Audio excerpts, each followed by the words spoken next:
In this video, I am going to talk about the long-term regulation of blood pressure that takes over more than few minutes. It takes about weeks. So this is mediated by the humoral factors. Humoral means anything that is related to a fluid. मतलब अगर हम किसी humoral factor की बात करें तो मतलब वो फ्लूइड से रिलेटेड है। यहाँ पर जो हमारे पास फ्लूइड है वो हमारे पास ब्लड है, और अगर हम ब्लड का वॉल्यूम मेंटेन रखेंगे तो हमारा ब्लड प्रेशर भी उसके साथ मेंटेन होगा। दिस ह्यूमोरल फैक्टर्स, ये कौन से फैक्टर्स हैं जो रेगुलेट करते हैं? ह्यूमोरल फैक्टर्स की अगर हम बात करें तो फ्लूइड फ्लो, मतलब हमारा जो ब्लड है उसका फ्लो, और sodium concentration in the blood, वो भी अफेक्ट करती है ह्यूमोरल रेगुलेशन को। ये जो ह्यूमरल फैक्टर्स हैं, फ्लूइड फ्लो, ये सेंस किए जाते हैं by the kidney. Fall in renal blood flow increases renin secretion. कैसे? हमारे पास जो ऑर्गन है रेगुलेटिंग द ब्लड फ्लो या कंसंट्रेशन ऑफ द ब्लड या ब्लड प्लाज्मा, वो किडनी है। किडनी मेंटेन रखती है ब्लड की वॉल्यूम को। अब किडनी जो है उसने रेनिन से हमारे ब्लड का वॉल्यूम मेंटेन रखना है। एक मैकेनिज्म तो ये है। अगर हम बात करें for example, blood pressure decrease करता है हमारा, किडनी जो है उस डिक्रीज्ड ब्लड प्रेशर को सेंस करेगी। कैसे? कि अगर ब्लड प्रेशर डिक्रीज करेगा तो किडनी की तरफ कम ब्लड जाएगा। जब कम ब्लड जाएगा तो किडनी उस चीज़ को सेंस करेगी। किडनी के सेल्स होते हैं, उनको हम कहते हैं जक्स्टा मेडुलर सेल्स। वो सेल्स या तो फ्लूइड फ्लो को सेंस करेंगे या सोडियम कंसंट्रेशन को।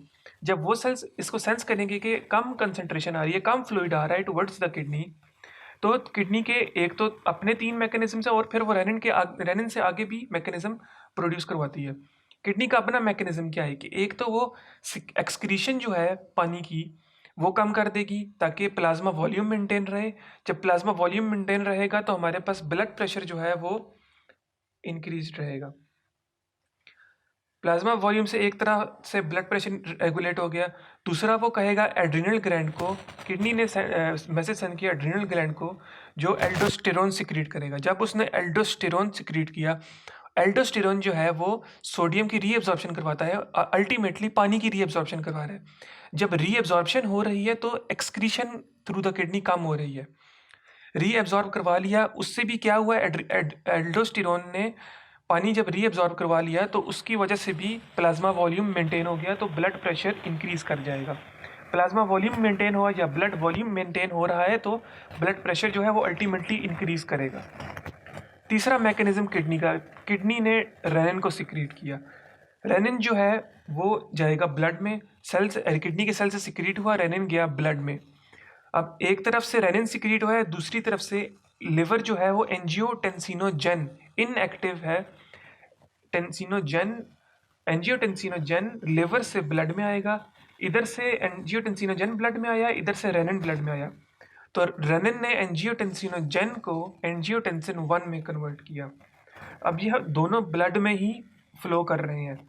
जब ब्लड जाता है लंग्स में, लंग्स के लेवल पे हमारे पास प्रेजेंट है angiotensin converting enzyme, ACE enzyme कहते हैं, ACE एंजाइम। ब्लड में जब लेके गया एंजियोटेंसिन 1 को लंग्स में, लंग्स से पास हो रहा है ब्लड, एंजियोटेंसिन 1 को एस एंजाइम ने कन्वर्ट किया इनटू एंजियोटेंसिन 2। अब एंजियोटेंसिन 2 का क्या फंक्शन है? एंजियोटेंसिन 2 इज अ स्ट्रॉन्ग और अ वेरी पोटेंट वेजो कंस्ट्रिक्टर। इसने वेजो कंस्ट्रिक्शन करवाई, ब्लड में ही प्रेजेंट है तो इसने आगे जाके वेजो कंस्ट्रिक्शन करवाई। जब वेजो कंस्ट्रिक्शन करवाई तो पेरिफेरल रेजिस्टेंस इंक्रीज हुई, पेरिफेरल रेजिस्टेंस इंक्रीज हुई तो ब्लड प्रेशर इंक्रीज कर गया। एक मैकेनिज्म।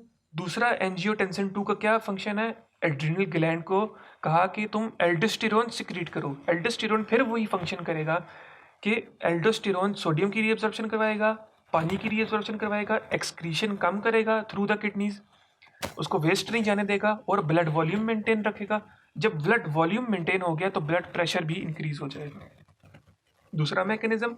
तीसरा कि वो सिंपैथेटिक नर्व को स्टिमुलेट करता है। जब सिंपैथेटिक नर्व स्टिमुलेट होगा तो अल्टीमेटली हमारा ब्लड प्रेशर इंक्रीज होगा थ्रू द हार्ट और various mechanism.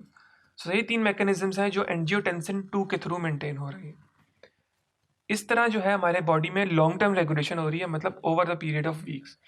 So this is about all about the long-term regulation of blood pressure.